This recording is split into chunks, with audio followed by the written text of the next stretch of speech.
ছোট্ট শহর বরেলির উপর সূর্য অস্ত যাওয়ার সাথে সাথে 28 বছর বয়সী শেফালি প্রাচীন সব্যসাচী নামে প্রাসাদের ভেঙে পড়া গেটের সামনে এসে দাঁড়াল। শেফালি শহর থেকে এসেছে এই প্রাসাদের দোরগোড়ায়। যেন মনে হচ্ছে প্রাসাদের জানলাগুলো প্রাসাদের চোখ, এবং অদৃশ্য কিছু একটা যেন সেই জানলা দিয়ে প্রাসাদের ভেতর থেকে বাইরে দেখছে শেফালিকে গম্ভীরভাবে। শেফালি প্রাসাদের তত্ত্বাবধায়ক রমেশ বাবুর কাছ থেকে প্রাসাদটিকে ঘুরে দেখার আমন্ত্রণ পেয়েছিল।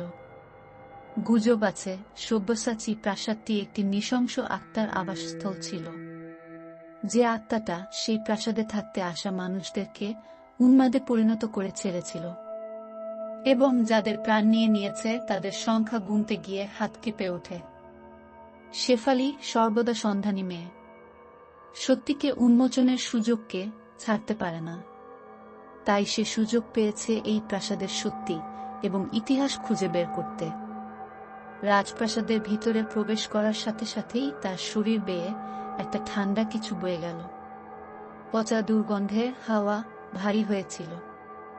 শেফালি গোলকধাঁধা রুমগুলোকে অন্বেষণ করতে শুরু করে। দেয়াল থেকে তার পায়ের শব্দ ঠিকরে আসতে থাকে। শেফালি সিক্রেট রুম এবং প্রাচীন ছবিগুলো দেখতে শুরু করেছিল, যা একটি অন্ধকার এবং সমস্যাযুক্ত ইতিহাসের ইঙ্গিত দিচ্ছিল। রাত নামতে শুরু করলে শেফালি একটি বিশাল বেডরুমে তার জিনিসপত্রগুলো সেট করে দিল। এই বেডরুমটা প্রাসাদের বহু বেডরুমের মধ্যে একটা। তার টর্চ দেয়ালে ভয়ঙ্কর ছায়া ফেলছিল। প্রাসাদটাকে চাকর দ্বারা পরিষ্কার পরিচ্ছন্ন রাখা হলেও সম্পূর্ণ প্রাসাদে একা শেফালি। গা ছমছম করে উঠছে। সে চারপাশে কারোর উপস্থিতি অনুভব করতে শুরু করল, কিন্তু যখনই সে তাকাচ্ছে কেউ নেই। নীরবতা ছিল তুঙ্গে। সবকিছু শান্ত, শুধু কাঠের কলম আর বিমের মোচড়ানো শব্দ চমকে দিচ্ছে শেফালিকে কিছুক্ষণ বাদেই। হঠাৎ শেফালির টর্চটা নিভে গেল। শেফালি অন্ধকারে ঘিরে গেল। একটা কিছুর অস্থির কিন্তু স্পষ্ট উপস্থিতি দ্বারা ঘেরা। যখন শেফালি টর্চটাকে ঝাঁকুনি দিচ্ছিল, তখন তার শরীরের উপর ঠান্ডা হাওয়ার স্পর্শ অনুভব করল। সে পিছনে ঘুরল, কিন্তু কেউ ছিল না।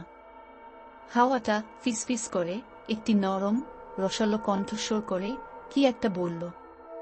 শেফালির বুক কেঁপে উঠল এবং সঙ্গে সঙ্গেই টর্চটা জ্বলে উঠল। ওই জিনিসটার উপস্থিতি অদৃশ্য হয়ে গেছে বলে মনে হয়েছিল শেফালির, কিন্তু সে জানত সে একা নয় এখানে। আত্মাটা তাকে দেখছিল, শেফালিকে আঘাতের মুহূর্তের জন্য অপেক্ষা করছিল। শেফালি দ্বিধাগ্রস্ত হয়ে ভাবছিল আরো অন্বেষণ করবে নাকি পালিয়ে যাবে। সে আবার নরম ফিসফিস শুনতে পেল। শেফালির রক্ত ঠান্ডা হয়ে গেল। সে বুঝে গিয়েছিল তাকে সেখান থেকে পালাতে হবে, কিন্তু তার পা দুটোকে অদৃশ্য এক শিকড় যেন প্রাসাদের মেঝের নিচে টেনে নিয়ে যেতে চাইছে। কি করবে এবার শেফালি? শুনুন পরের ভিডিও।